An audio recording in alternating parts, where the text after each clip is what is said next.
Let's visit our old friends, Texas Tech. America hates Texas Tech now. Why? Because they're doing the exact same thing as Ohio State and Alabama and Georgia. Yet Nick Saban goes on College Game Day and he says, "Oh yeah, that Texas Tech school, man, they bought that roster, didn't they? They spent a whole lot of money on that roster." I think Texas Tech beat a very good Houston team 35-11. I still believe Houston's defense is in the top half of the Big 12, and they're going to win some games. In the middle of this game, Hayes Fawcett tweets, Jalen Brewster, 5-star defensive lineman, has committed to Texas Tech, 6'3", 300 pounds from Cedar Hill, Texas, choosing them over Ohio State. But you listen to the broadcast and Dave Pasch, this is from John Kurtz, says Texas Tech spent an astronomical amount on its roster. It's hilarious, Kurtz says, how differently this gets talked about versus similarly priced SEC and Big Ten rosters. They keep telling me, again, I turn on College Game Day. Saban goes, "Oh, Texas Tech spent so much money." They keep telling me, Dave Pasch, whoever, well, they got a billionaire in their back pocket. Do you understand? Walmart is a thing, and the Walton family all went to the University of Arkansas.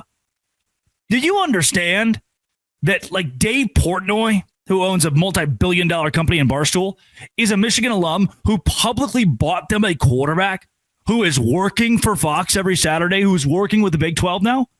And I'm not mad at Walmart. I am not mad at Dave Portnoy.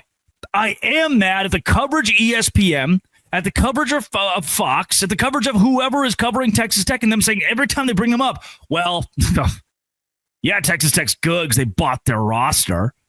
Show me a team. Show me a team in the top 25. Show me a team in the top 20, the top 10, the top 15 that did zero NIL. Show me a team that didn't, in your words, buy a player. This is a defense that has allowed 7 points in the first half. So one touchdown, I should say, in the first half all season long, like 10 points combined. This is a Texas Tech roster that has been curated with money, no doubt. But you understand there are still schools paying a lot more than Texas Tech, and more than that, there are schools like Florida State who went 2-10 last year that they spent millions of dollars on NIL. There are schools like Penn State or Texas who combined their best wins against Villanova, Sam Houston State, UTEP. And those two schools are spending the caliber, if not more, of a Texas Tech. Texas is giving all of their kids Lamborghinis or whatever it is. And they're losing. Florida State's losing. Alabama lost to Florida State. Georgia lost. Like, these teams that are losing, that also bought their rosters, that also bought their players. You know what's different? You know what's different about Texas Tech compared to Texas? What's different about the Red Raiders compared to Florida State? Culture. You took a guy in Cody Campbell who has the best interest of the kids at heart, the best interest of the Big 12 conference, of having continuity in regional rivalries. He has all those interests at heart. And you said, "Hey, Cody, you got some deep pockets. Can you help out?" He said, "Not only will I help out with Texas Tech, I'll help all of college football. I'll march to Washington, D.C., and I'll look at these people, I'll look them in the eyes, and I'll say, hey, this has to change. This has to change." And then from there, ESPN and Fox, they say, we're not running your commercials. Everybody's got a prize. But the second ESPN's like, oh, he's being mean to the conference commissioners. And they've got them. Those men have ESPN by the very tiny cojones when it comes to college football. They've grabbed them.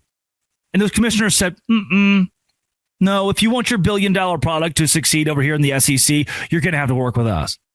Don't run that commercial. And when you talk about Alabama, don't mention the money. When you talk about Ole Miss, don't mention the money. When you talk about Texas Tech, though, when you talk about BYU, you've got to mention the NIL. And that's where I want to go a bit here to wrap this thing. BYU's in a very similar boat. There are people across the country and some of them are Utah fans that are just kind of making jest of this, but others are on national television, others are on podcasts and shows saying, well, how's BYU a religious school? If they're going to pay all these kids money, how are they a religious school? Like, as if that's this thing, it's a thing that can't exist. The $1 million You'll put into AJ DeBanza, the multi-million dollars you put into Rob Wright, or basketball wins, or Bear Bachmeier, or any myriad of the football players, the high-caliber football players that BYU is landing now, the Ryder Lions of the world. Those millions of dollars are going to come right back into your pocket via marketing. And when you're Texas Tech, marketing's huge. The $1 million you could spend on a billboard is now being spent on an athlete who's going to win you a national championship in a various sport. For BYU, it's the same thing. For Texas Tech, you're at the top of college athletics. The Big 12 is at the top of college athletics. For BYU, your whole mission is to spread a faith. Your mission is to be on mission, right?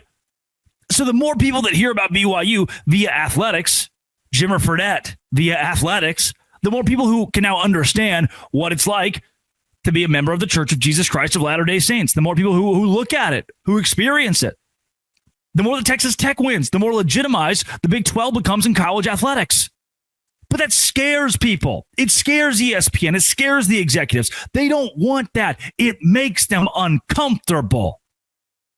That we have multiple schools now in the Big 12 conference that are spending with the big boys. And when you spend with the big boys, you have arguably the two most elite defenses in the Big 12 conference. Houston went a combined 10 for 25 throwing the football, 164 yards, 1 touchdown, 2 interceptions, running the ball, 30 carries for 103 yards. That is combined 267 yards. Texas Tech's defense was just like that. Houston's leading receiver had 2 receptions on the game. Texas Tech's defense, and I hope Jacob Rodriguez is okay. At the time of recording, I don't know. I hope he's okay. Texas Tech's defense, elite, man. One of the best in college football. But if they win a national championship, and I think they could, if they win a national championship, the rhetoric will be, well, they bought their roster. Hey, buddy, the rings all still fit the same. The banner still gets to go up, and it says the same thing as every other banner for a national champion in history. Oh, and if their quarterback goes down, they've got a really good one on the bench, too, who might be as good. They're going to be even better next year with Will Hammond at the helm and whoever else they get, because they have culture, man. And a lot of these schools, BYU, Texas Tech, have culture. A lot of these schools with a whole lot of money don't have culture, and they're going to keep losing. Coming up. But all that talk of BYU, are they fool's gold? Are they fool's gold? Today's show is Locked On Big 12, part of the Locked On Podcast Network, your team every day. Oh, you're here because of Square. Square is exactly where I go. Square is exactly where I go to help support my local businesses. I go to Island Daiquiri down the street and I get multiple beers. I get a couple beers and I say, hey, thanks for letting me spend my Thursday afternoon happy hour with you, getting 2 beers, hanging out with the locals here on Wilmington Island, Georgia. Can I pay you? They say, yeah. Pull out a little thing, put my card in or do the phone tap thing. And thanks to Square, there are certain businesses that make the neighborhood, and my businesses in my neighborhood stay alive and run off of Square. One of those, Island Daiquiri. Sports are something that bring the neighborhood together. Island Daiquiri brings this neighborhood together, and Square is a proud partner of more than 4 million neighborhood businesses around the world. Go to square.com/go/lockdown college to learn more. But before you do, go support your favorite neighborhood spot. You'll be happy you did. Square, see ya in the neighborhood. FanDuel, also a proud partner of today's show here on Locked On Big 12. FanDuel is offering you something crazy. The NFL season is here. College football is here, and FanDuel has an offer you don't want to miss. Right now, new customers can bet just $5. Get $300 in bonus bets if you win. That's right. Pick a bet. Just pick any bet. Put down $5. If it hits, you'll unlock $300 in bonus bets to use across the app. I love how FanDuel gives me so many ways to play. Build parlays, try player props, all of it makes watching football even more exciting. So what are you waiting for? Visit FanDuel.com or download the FanDuel app today and get started with FanDuel. Visit FanDuel, download the app today.